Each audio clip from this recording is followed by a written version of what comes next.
Teman-teman, sebelum menyaksikan tayangan ini, jangan lupa like, komen, lalu subscribe. Bagi yang sudah subscribe, semoga beruntung selalu. Amin. Kita selusuri dikit-dikit, ada filosofi apa yang mungkin berguna untuk hidup kita dari si Semar ini. Saya bilang tadi, Semar adalah narasi, adalah deskripsi orang Jawa tentang seperti apa sih ketuhanan dan kebertuhanan itu.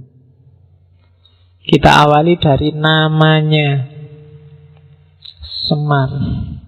Yes, sebenarnya kata-katanya jelas dari kata-kata samar. Nama aslinya kan Ismoyo, karena memang dia Maya. Bandingkan dengan Betara Guru.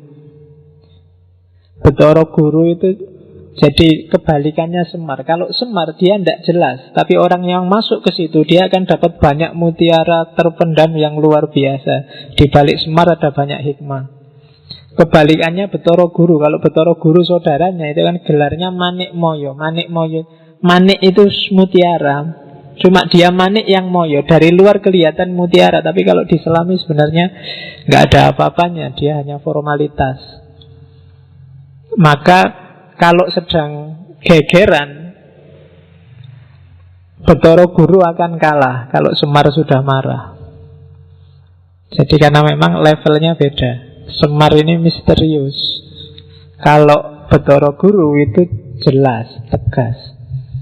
ABC-nya kelihatan, mana halal, mana haram jelas. Tapi kalau Semar ini misterius. Misterius itu kan lebih menarik daripada yang jelas dan tegas.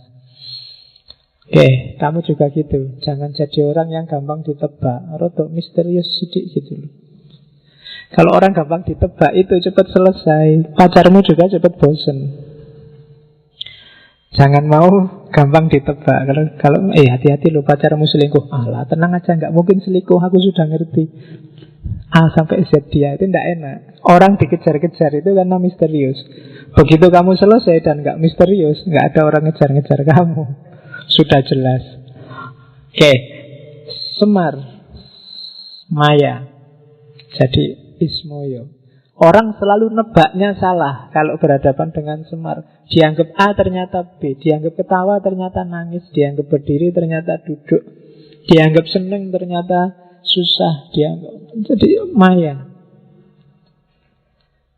Oke, itu dari sisi sosok dia. Tapi dari sisi fungsinya dia sering disebut Bodronoyo. Bodronoyo, Ki Lurah Bodronoyo. Saya lupa, di Facebook kelihatannya banyak yang pakai nama Bodronoyo. Meskipun ngerti karepe apa ndak aku ya ora paham.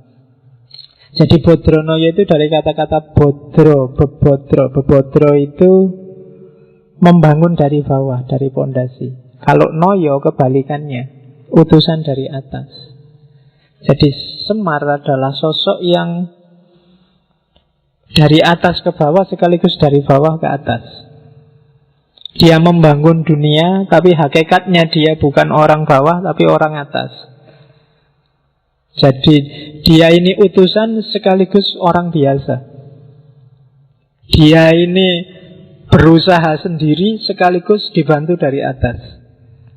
Makanya Semar Bodronoyo. Dan tidak mudah jadi semacam ini. Orang biasanya salah satu. Kalau kiai-kiai, para ulama, para wali itu biasanya noyo, nayoko. Dia dapat ilham, dapat wangsit dari atas terus jadi.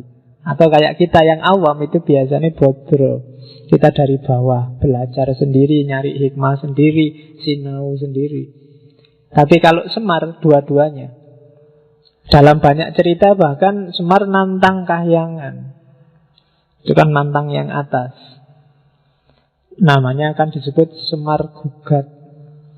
Jadi Semar Gugat itu Semar tidak terima kalau ada skenario dari para pimpinan dalam tanda petik termasuk Betara Guru yang di kahyangan yang tidak adil. Kalau dia sudah merasa semacam itu, biasanya terus dia melakukan gugat. Kalau Semar sudah gugat, nggak ada yang berani ngelawan. Dan itu biasanya personifikasi terus sama orang-orang sering ditafsirkan kalau ada rakyat marah dan demo, itu versi Semar yang gugat, orang kecil yang marah. Tapi sebenarnya Semar nggak sekedar orang kecil. Dia orang kecil sekaligus orang besar. Dia dari bawah sekaligus dari atas. Itu filosofi namanya Semar. Dan sampai di level ini sebenarnya ini sudah kecanggihan ramuannya para wali untuk menyatukan di satu sosok sekaligus seorang filosof sekaligus seorang wali. Itu agak berat. Bodronoyo. Kalau dalam tradisi Persia kan ada beberapa filosof yang sekaligus wali. Filosof ketika berhadapan dengan manusia di hadapan Allah dia seorang wali. Ya mungkin kenal model-model Ibnu Arabi, Jalaluddin Rumi dan kawan-kawan. Itu bisa digelari Bodronoyo.